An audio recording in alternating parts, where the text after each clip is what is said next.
तो इस चैप्टर में हमें बहुत कुछ देखने के लिए मिला है। लिटरली जो गार्प की पावर है उसका थोड़ा और एक्सटेंडेड वर्जन हमें देखने के लिए मिला है कि वो एक्चुअली कितना ज़्यादा पावरफुल है। तुम लोगों का स्वागत है एक और चैप्टर वन पीस 1088 में, और इस वीडियो में हम इसी के ऊपर डिस्कस करने वाले हैं। तो शुरू करते हैं बिना किसी देरी के। पर अगर तुमने सब्सक्राइब नहीं किया है तो सब्सक्राइब कर लो जल्दी जल्दी, ताकि हम चैप्टर पे आगे बढ़ सकें। ओके, तो चैप्टर जो है वो शुरू होता है पुरानी वाली मरीन फोर्ट से। ठीक है, अगर तुम नहीं जानती तो कुछ ऐसा दिखता है। और हमें दिखता है कि गार्प एक क्लास का लेक्चर दे रहा है, मतलब लेक्चर दे रहा है वो एक क्लास को, जिसमें कोबी और ये नए नए जितने भी मरीन्स हैं वो सब हमें देखने के लिए मिल सकते हैं। यहाँ पे हमें ये तीनों बंदे देखने के लिए मिल सकते हैं। क्रूज भी है आई थिंक ये लेफ्ट में, और कोबी और हेलमेट पे तो हैं, ठीक है। और बाकी बंदे हैं, पर बाकियों के बारे में इतना कुछ दिखाई नहीं दे रहा है। मैं देखने की कोशिश कर रहा था कि कुछ तो समझ में आए, पर लिटरली मेरे समझ में नहीं आ रहा है। बट फिलहाल हम आगे बढ़ते हैं, और यहाँ पे जो है गार्प वो एक क्वेश्चन पूछता है सारे बंदों से कि तुम्हारे पास एक बोट है जिसमें बस दो बंदे जा सकते हैं। एक आइलैंड है जहाँ पे दो बंदे, मतलब एक बच्चा है और एक बुजुर्ग आदमी है, और तुम्हें इन दोनों में से किसी एक को सेव करना है, तो तुम किसे सेव करोगे? तो कोबी उठ के बोलता है कि मैं अपने आप शिप से या बोट से उतर जाऊंगा और उन दोनों को भेज दूंगा। हम देखते हैं कि गार ये सुन के ऑब्वियस सी बात है खुश नहीं है। वो बोलता है कि यंग लाइफ जो है वो ज़्यादा मैटर करती है, और एक चॉप फेंक के मारता है कोबी के सर पे। बोलता है कि उस बुढ़े आदमी के पास बहुत कम टाइम है, एक्चुअली वो कुछ ऐसा कर नहीं पाएगा अपनी ज़िंदगी में। पर जो छोटा बच्चा है और जो तुम मरीन अभी यंग हो, तो तुम बहुत कुछ कर सकते हो। तो अपनी लाइफ जोखिम में डाल के तुम्हें उस बुढ़े को बचाना नहीं चाहिए। और ये देखने के लिए हमें ना आगे चैप्टर में एक्चुअली मिलता है कि वो बुढ़ा आदमी कौन है और वो जो नए बंदे हैं वो कौन है। अब ये सुन के जो दूसरे वाले मरीन इंस्ट्रक्टर हैं वो खुश नहीं है ऑब्वियसली, और वो उसको बोलते भी हैं कि ऐसी चीज़ें तुम इनको मत सिखाओ, ठीक है।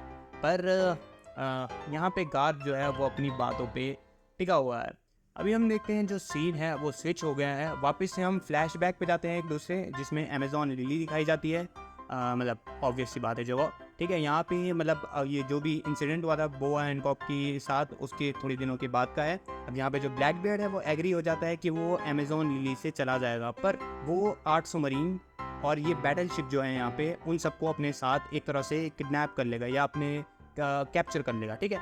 पर यहाँ पे जो यामाकाजा होता है, अगर तुम नहीं जानते यामाकाजा ये, ठीक है, और यहाँ पे उसको कोई भी ऑर्डर नहीं आते हैं मरीन हेडक्वार्टर से, ताकि वो फाइट कर सके ब्लैक बेल्ट के साथ। क्योंकि तुम्हें अगर मालूम नहीं है, अगर तुम्हें योंको से फाइट करनी है तो तुम्हें उसके लिए सबसे पहले परमिशन लेनी पड़ती है हेडक्वार्टर से। ऑब्वियसली तुम अपने आप से कुछ भी रैश डिसीजन नहीं ले सकते हो।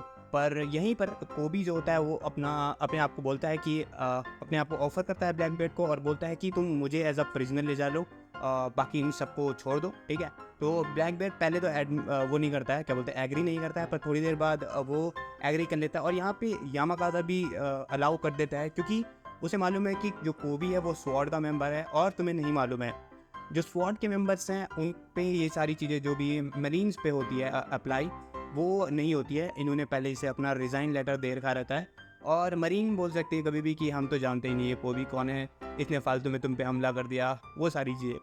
तो ये काफ़ी अच्छा मूव था कोबी की तरफ से। और हमें यहाँ से पता भी चलता है कि कोबी एक्चुअली कैसे कैप्चर हुआ, तो ब्लैक बियर्ड ने उसे कैसे कैप्चर किया, ठीक है। अब यहाँ पे आते हैं हम प्रेजेंट में वापस से, और हम देखते हैं गार्प अभी भी जमीन पे पड़ा हुआ है। जो पिज़ारो का हाथ है वो उस शिप की तरफ जा रहा है, यानी कि गार्प की शिप की तरफ जा रहा है, जो बाहर जाने की कोशिश कर रहे हैं वहाँ से। और जितने भी मरीन्स हैं आपस में वो हंस रहे हैं कि उनको मालूम है कि बिना गार्प के ये कोबी, हेलमेपो और ये ग्रू जो है वो कुछ नहीं है बिना गार्प के, ठीक है। हम यहाँ पे जो गार्प है वो ऑर्डर करता है इन तीनों को कि जाके उस शिप को सेव करो।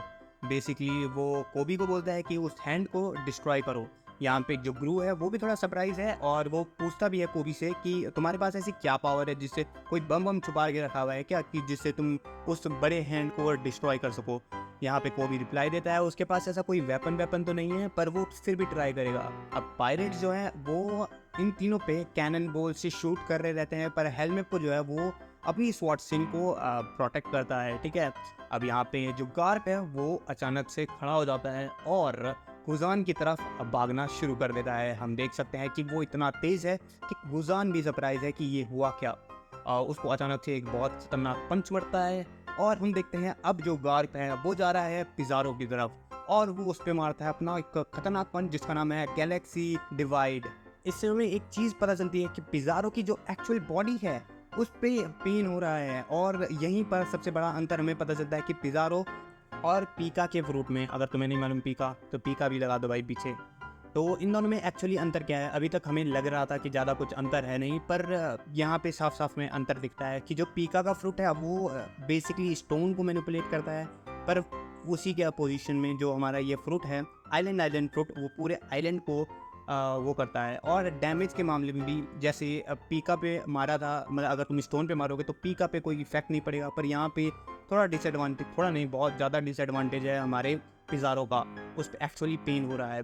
अब पिज़ारो जो है वो फाइनली डिस्ट्रैक्ट हो चुका है, तो यहाँ पे जो कोबी होता है वो उनकी तरफ भाग रहा है, उस हाथ की तरफ भाग रहा है और उसको डिस्ट्रॉय करने की कोशिश कर रहा है। और अचानक से एक फ्लैशबैक शुरू होता है। Okay, flashback, let's go. और ये फ्लैशबैक उस टाइम का है जब कोबी और हेलमैपो ने ऑलमोस्ट फर्स्ट टाइम में मरीन्स को ज्वाइन किया है।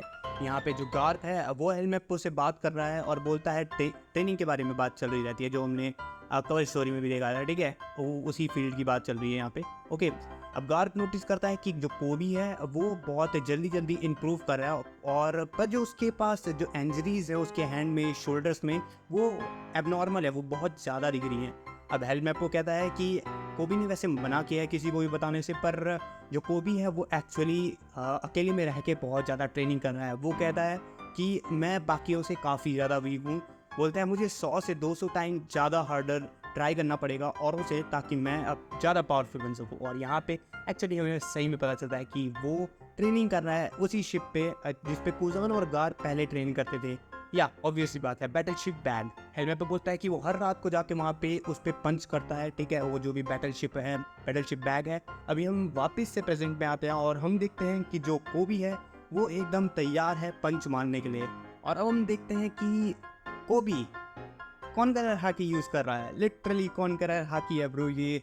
और अगर नहीं है तो बता दो भाई कमेंट में, पर मुझे लग रहा है लिटरली क्या, आई थिंक ज़्यादा तेज बोल के मैंने किसी के स्पॉइल कर दिया है one piece, sorry, let's ignore. Okay, तो हमें देखने के लिए मिलता है कॉन्करर हाकी। लिटरली मेरे हिसाब से तो ये कॉन्करर हाकी ही है, और हमें बहुत अच्छा कलर पैनल देखने के लिए मिलता है। जितने भी लोग हैं वहाँ आसपास देखने वाले वो सारे के सारे एकदम कंफ्यूज हैं, बहुत ज़्यादा सरप्राइज है ये देखने की वजह से कि कोबी में एक्चुअली इतनी पावर है। और टू बी ऑनेस्ट मैं भी बहुत ज़्यादा सरप्राइज हूँ कि कोबी इतनी ज़्यादा पावरफुल कैसे, पर और देखा जाए तो ये एक्चुअली पॉसिबल है, क्योंकि मालूम है मुझे लूफी जो है वो मेन कैरेक्टर है, पर अगर वो इतना ज़्यादा गेन कर सकता है 2 सालों में, 2 साल जब उसने रेली के साथ ट्रेन किया था, तो 3 साल जब जो कोबी है वो फुल एकदम इंस्पायर होके एकदम गार्प, द लेजेंडरी गार्प के साथ ट्रेन करे, तो क्या हो सकता है तुम जान सकते हो।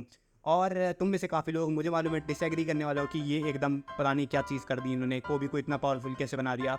मुझे मालूम है, पर जो प्लॉट है वो सिर्फ लूफी पे नहीं लगता है, वो कोबी पे भी लगता है, क्योंकि कोबी भी एक तरह से साइड मेन कैरेक्टर है। और टू बी ऑनेस्ट मुझे लग ही रहा था कोबी को अच्छी खासी पावर अप मिलने वाला है, क्योंकि लास्ट टाइम हमने जब कोबी को देखा था तो वो एक्चुअली इतना कुछ पावरफुल नहीं था जब उसकी लूफी से फाइट हुई थी वाटर सेवन आर्क पे। अभी हम देखते हैं जो ग्रू होता है वो बोलता है ऐसी पावर एक्चुअली आई कहाँ से, ग्रू इनमें से सबसे ज़्यादा सरप्राइज है ऑब्वियसली। तो जो भी मलबा भी गिर रहा होता है वहाँ से, मलबा, ओके, तो गिर रहा होता है तो उसको मतलब शिप पे गिरने से वो एक प्लेन हेड में आता है और शिप को बचाता है, ठीक है। अब हम देखते हैं जो हेलमेपो है और कोबी है और जो क्रूस है वो तीनों के तीनों शिप पे मौजूद हैं, और गार एक्चुअली शिप पे नहीं आया है।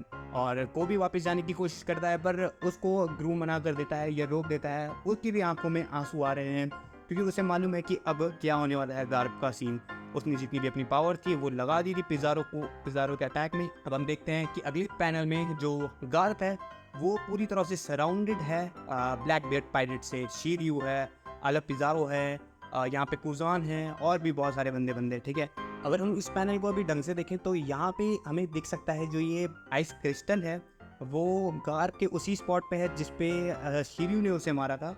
और मेरे हिसाब से यहाँ पे कुजान जो है वो ट्राई कर रहा है सेव करने की गार्प को, ताकि उसके जो भी जख्म सही क्या वर्ड, जितनी भी इंजरीज हैं वो फ्रीज़ हो जाएं, ताकि ज़्यादा ब्लड वहाँ से पोर ना हो और वो इस चीज़ को सरवाइव कर सके। हम देखते हैं जो गार्प है वो हंस रहा है भी, और ऑब्वियसली अब हम देखते हैं कि नैरेटर बॉक्स होता है कि अगले दिन जो न्यूज़पेपर में रिपोर्ट छपी वो कुछ ऐसी थी, जो यंग हीरो कोबी है वो सेफली रिटर्न हो चुका है, पर जो लेजेंडरी गार्प है वो डिसअपेयर हो चुके हैं हाचिनोसु द पायरेट आइलैंड से। और हमें एक और पैनल दिखाया जाता है इसके बाद, जहाँ पे लिखा हुआ है कि स्ट्रॉ हैट्स पायरेट जो है या लूफी है, स्ट्रॉ हैट लूफी है, उसने एग हेड को अपना स्ट्रॉन्ग होल्ड बना दिया है। तो अगले चैप्टर में हम मिलेंगे एग हेड आइलैंड पे।